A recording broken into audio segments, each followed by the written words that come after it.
This video is brought to you by Rookie's Rockin' Sports Bar in Clear Lake, Iowa. That's Rookie's Rockin' Sports Bar in Clear Lake, Iowa. Hey, Lindsay, I'm Sherry Hopper with Vintage Outlaws Racing Series here in Alabama. We race in a tri-state area, Tennessee, Alabama, and Mississippi. Wow, that's awesome. So I'm super excited to interview you. My dad's told me a bit about you. He says that we're quite a bit alike, which I can see that. But you've been a huge inspiration to me since I got into the vintage scene. You've been a really big inspiration for me. So I'm really thankful for you doing this interview with me. Um, so I wanted to ask you, what first got you interested in racing, and how old were you when you started?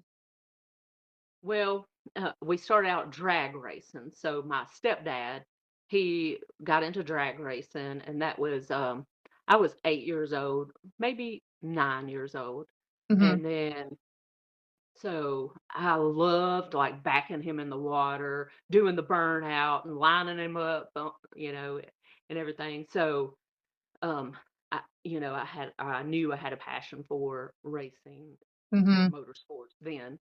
So about 14, I drove in a trophy street bracket racing class, and that's where it all started. That's awesome. So, was there anyone in your life who inspired you to get behind the wheel? I would say, as far as the drag racing, I had a really famous drag racer that I, looked up to highly. I knew every word to that movie, and so I was, yeah, she was kind of my hero in a Mhm. sense. Yeah, that's awesome. So, do you remember like the moment that you realized like this is what you wanted to do as far as racing?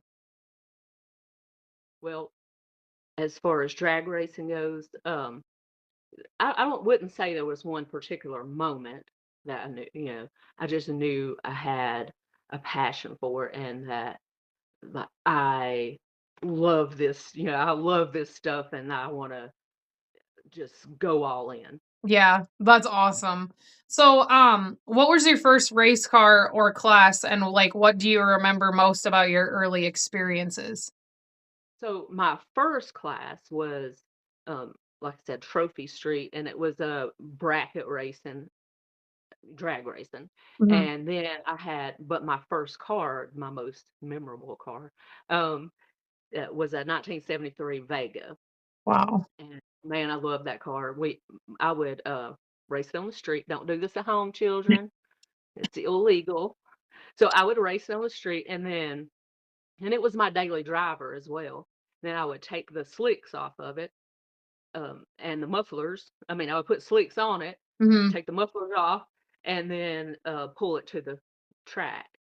And then so that once I was, I think, 21 or 22 is when I about the time I quit, and then I joined the Marines. So Mhm. there was like a 20-year gap Right. in, in my racing.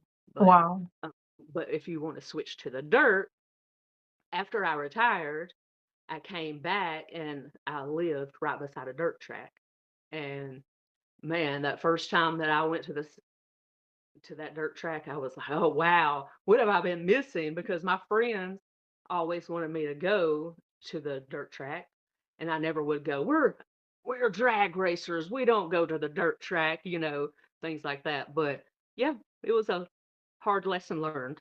Can you describe your progression through the racing world, like how you got from where you started to say where you are now? As far as dirt racing, I had that first season well, I promoted the series, which I still do. Um, the first season. Then the second season, I had a race car, so I would promote and I drove. Well, that first whole season, I didn't make any changes to the car. I just went out there and made laps and tried to get the seat time. Then my second season, which was last season, Mhm. that first half, I started asking questions and I started getting curious because I was like, this car is not doing things. People talk about setting the car Mhm. and setting it in the turn, and I'm like, what are they talking about? Because mine don't do that. Said, hey, hey Wayne, this is what's happening with the car. I'm having, it's really tight. I'm having to turn the wheel, so it's not doing what I think it should be doing or what everybody else says it should be doing. Yeah. So I had nothing to compare it to. So, you know, as the season progressed, about halfway, we went to a couple of different tracks where they were a little bit slicker. It was a little bit looser, and I was like, "Hey, this is what the car is supposed to be like." It was kind of an aha moment. Yeah. This is the way what they're talking about right here. So then, we started making adjustments and found a few things on the car that wasn't correct or Mhm. was ill, made it ill handling. Right. Yeah. That's awesome though that you have that to compare it to now finally. So, who were some of your early supporters or mentors? My mama's always been a supporter. So anytime I've wanted to do something, she's never tried to stop me like, "Oh, you're gonna get killed" or something like Mhm. that. She never has done that.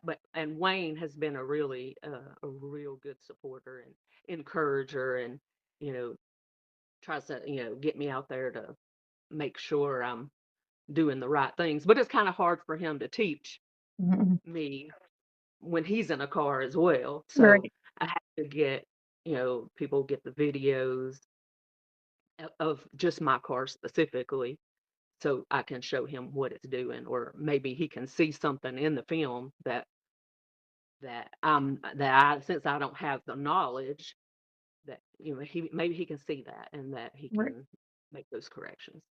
Yeah, so I don't know if you know this, but when we went to Dayton, I was like really scared to mess up or not make my dad proud and stuff like that. But I don't know if you remember I messaged you and we were kind of talking about how Yeah. scared I was and that like but I just want you to know that you really helped me and it actually was true what you said because I was talking to my dad about how I felt like I didn't make him proud and he was like trust me you already did just by going out there and like you were right. So I just wanted to make sure you knew that. So it's And awesome.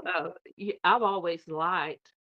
Well, at first, my first time, I had a huge crowd, and I was like, "Oh wow, I hope I don't make a fool out of myself in front of all these people." Mhm. And then I did, and a couple of times, make mistakes and make a fool out of myself.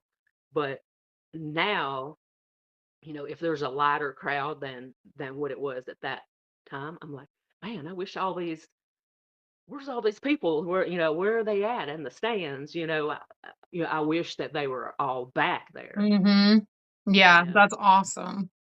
So, what has your experience been like as a woman in a mostly male-dominated sport? I don't really have that issue in this series. Mhm. No one's ever treated me any different than what, um, you know, than just one of the guys. Now, I did have an experience in when we were drag racing. I had an experience where we would all line up. There was 4 lanes to line up, and excuse me, the guys. I would take the left lane, the far left lane, and then the other guys were supposed to be lining up. This was the 80s too. Mhm. The other guys were supposed to be lining up next to me, or you know, but there was nobody in that in the right lane beside me. Like they didn't. I I felt like they maybe didn't want to get beat by a girl or whatever, because I was pretty Mhm. good at cutting a light, then. My reaction time was pretty good, so Wow. that was that was about the only experience that I've had as far as, being in a male-dominated world. Right.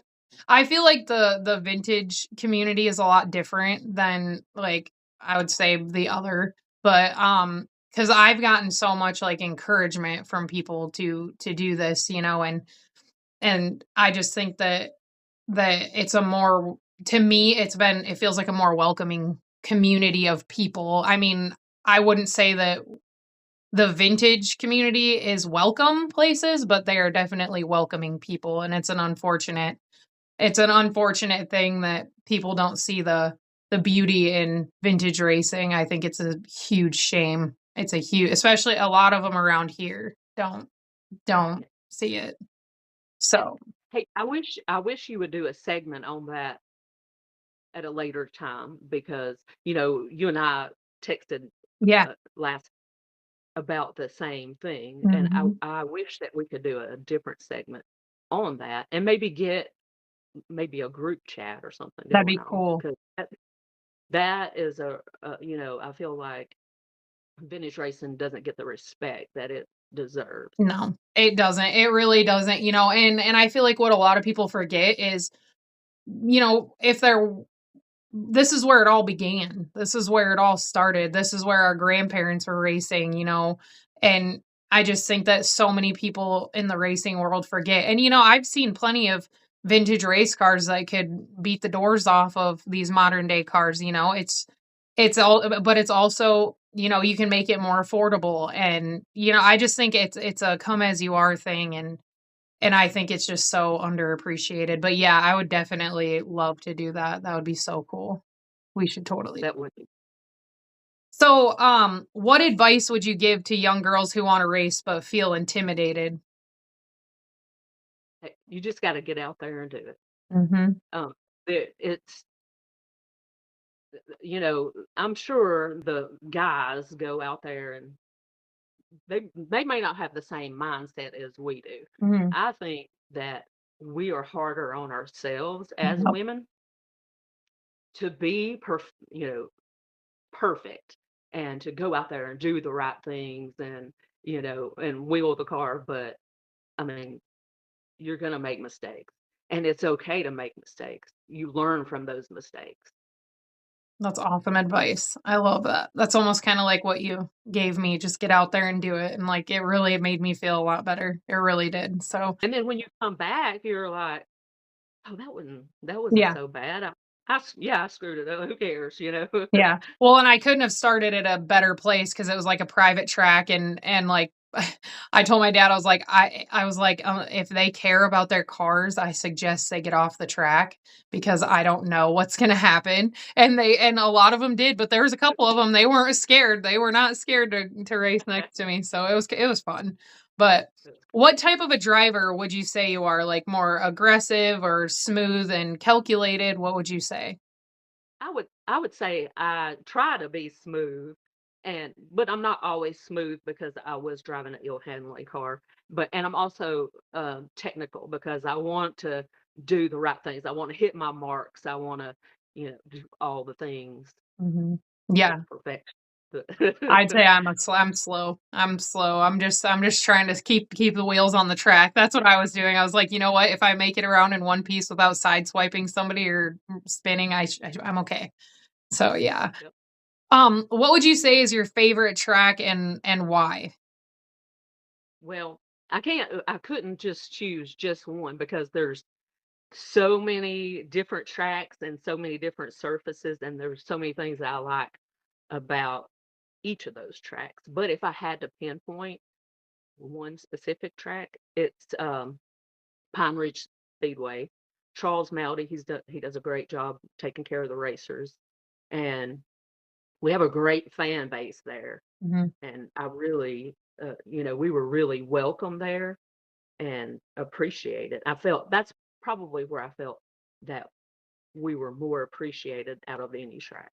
What's your car setup style and what do you like in your car to feel fast? Well, currently I don't, this season I didn't feel fast because I was lifting the left front. So, I mean, I don't have all four wheels on the ground. So I felt like when I was lifting that I was slowing down, Mhm.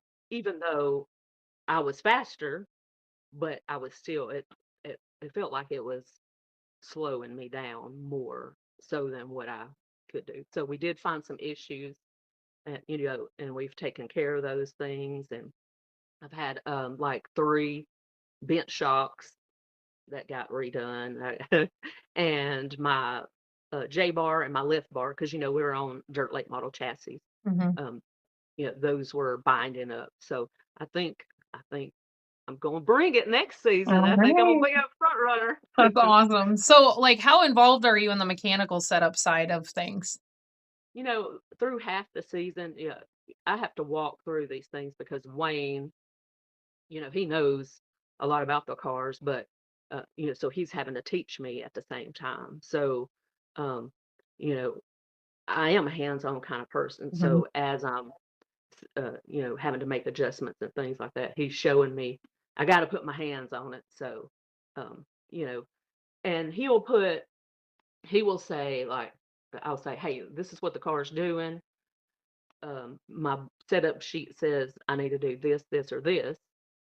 What is your suggestion? Mhm. And he will pick one, he will pick his suggestion, and I'll say, okay, let's go with that one, and let's do that. Yeah. Which is I'm wanting to know which one's the easiest and make the I only need slightly, I'll tell it's only slightly doing this, and so he'll make his suggestions and then we'll make the changes. Yeah, so you're just kind of learning, which is awesome that you're wanting to do that and to be more hands-on with it. I think that's awesome.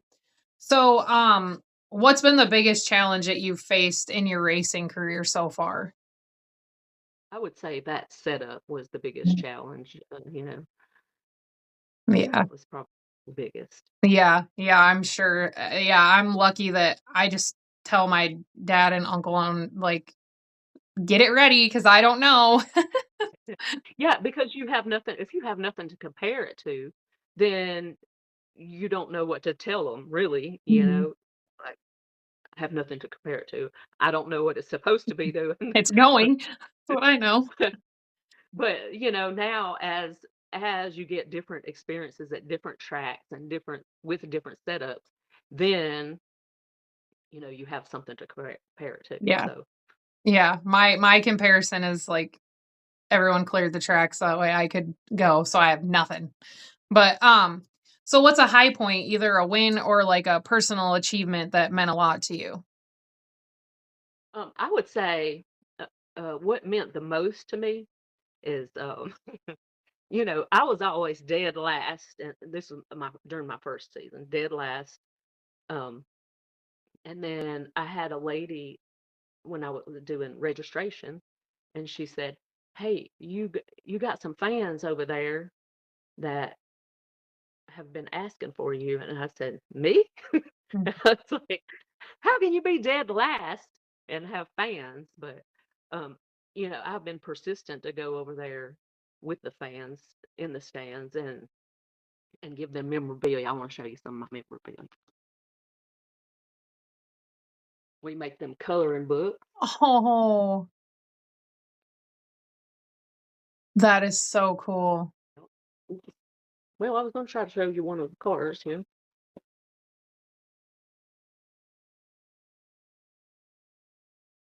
Wow.